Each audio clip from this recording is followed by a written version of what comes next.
Olá! Olha, poucos textos na história tiveram um impacto tão gigantesco na nossa civilização quanto o livro de Gênesis, né? Então hoje a gente vai mergulhar nas histórias que estão bem na base de tudo, ali nos primeiros capítulos. Aquelas que falam sobre criação, conflito e promessas que, de uma forma ou de outra, ressoam até hoje. E tudo começa com essa frase, que é super famosa. A ideia é que antes de existir qualquer coisa, o que havia era um vazio, um lugar sem forma.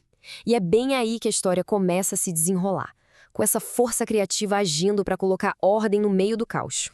Beleza, então vamos entrar de cabeça no primeiro grande ato.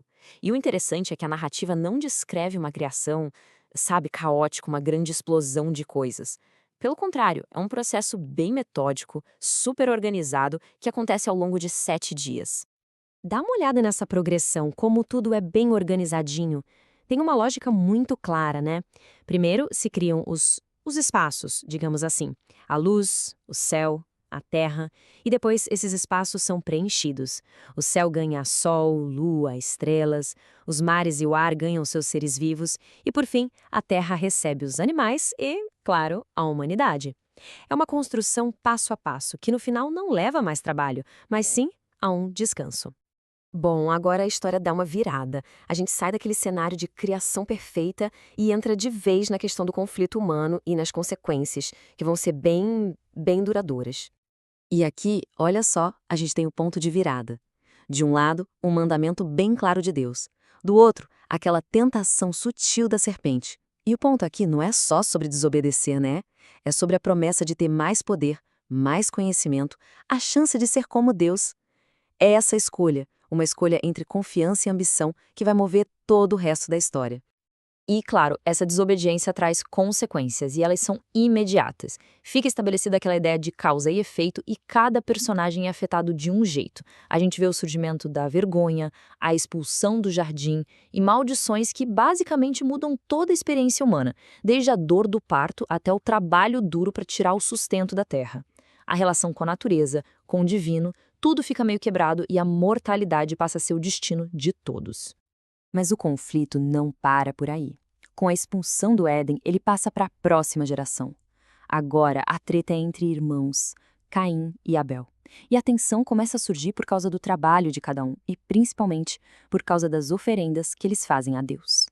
Aquela inveja porque a oferta dele foi rejeitada, vira raiva e, bom, acaba no primeiro assassinato da história. É uma escalada muito trágica, né? A gente foi de um fruto proibido para o sangue do próprio irmão. E a consequência disso tudo? De novo, o exílio. A ideia de que o erro leva ao afastamento, ao isolamento, fica ainda mais forte aqui. Agora a história dá um zoom out. O problema não é mais de uma única família, mas da humanidade inteira. A maldade se espalhou de tal forma que, segundo o texto, provoca uma intervenção divina, só que agora numa escala global. Só que no meio desse mundo que é descrito como totalmente corrupto, a história apresenta uma exceção, um ponto de esperança: Noé. Ele se destaca por ser um cara justo, íntegro e é o escolhido para preservar a vida durante a catástrofe que está para acontecer. O que é bem impressionante aqui são os detalhes. As instruções que Noé recebe não são vagas, tipo, constrói um barco. Não, é praticamente um projeto de engenharia. O tipo de madeira, as medidas exatas, como vedar, tá tudo ali, bem especificado. E isso mostra não só a seriedade da coisa, mas também o tamanho da tarefa de salvar toda a vida do planeta dentro de uma única embarcação. 40.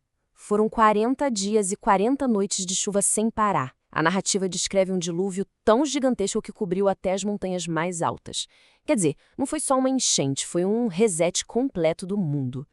E depois de toda essa destruição, vem uma promessa. E esse é um momento super importante. A história muda o tom. Sai do juízo e vai para a aliança, para um pacto de que a terra nunca mais vai ser destruída pela água e o arco-íris, né, vira o sinal visível eterno dessa promessa. Ok, com a humanidade recomeçando a partir da família de Noé, surge uma nova história. E essa história vem para explicar a diversidade de povos e de línguas que existe no mundo. Então, imagina só, a humanidade inteira falando uma língua só. E com essa unidade toda, surge uma ambição gigantesca. O objetivo, construir uma cidade com uma torre tão alta que chegasse até os céus. Era um jeito de construir um monumento para o próprio poder deles, para não se espalharem. A unidade, nesse caso, acabou virando um gatilho para a arrogância. A resposta divina para essa ambição toda é a divisão. A língua, que era justamente a ferramenta que os unia, vira a barreira que separa todo mundo. E o resultado é bem irônico, né? Na tentativa de não se espalhar, eles acabam sendo espalhados pelo mundo todo. E é daí que, segundo a história, surgem as diferentes nações e culturas. A partir daqui, a narrativa dá outra guinada. O foco sai da história da humanidade como um todo e se aproxima, como se fosse uma câmera dando um zoom bem fechado, para contar a história de um único homem e sua família. E essa figura vai ser central para tudo que vem depois. E esse homem é Abraão, que a gente vai conhecer mais tarde como Abraão. Essa parte final da nossa análise foca justamente nas promessas, nas alianças que são feitas com ele e que servem de base para todo o resto da história. É aqui que acontece o chamado que muda tudo. Abraão recebe a instrução de sair da sua terra, deixar sua família, tudo que ele conhecia para trás e ir para um lugar que ele nem sabia qual era. E em troca dessa obediência, ele recebe uma promessa de 3 partes: uma terra, uma descendência que viraria uma grande nação e uma bênção que por meio dele chegaria a todos os povos da terra. E o que deixa essa promessa ainda mais dramática é a situação deles. Abrão e Sarai já eram bem idosos e não tinham filhos. Então, essa ideia de ter descendentes tão numerosos quanto as estrelas do céu era, humanamente falando, impossível. E é isso que coloca a fé de Abrão, a confiança dele mesmo contra todas as chances, bem no centro da história. Essa promessa, então, é selada numa aliança, num pacto formal. Para marcar essa virada de chave, até os nomes deles mudam. Abrão vira Abraão, que significa pai de muitas nações, e Sarai vira Sara. E a promessa, que antes era mais geral, agora se torna super específica.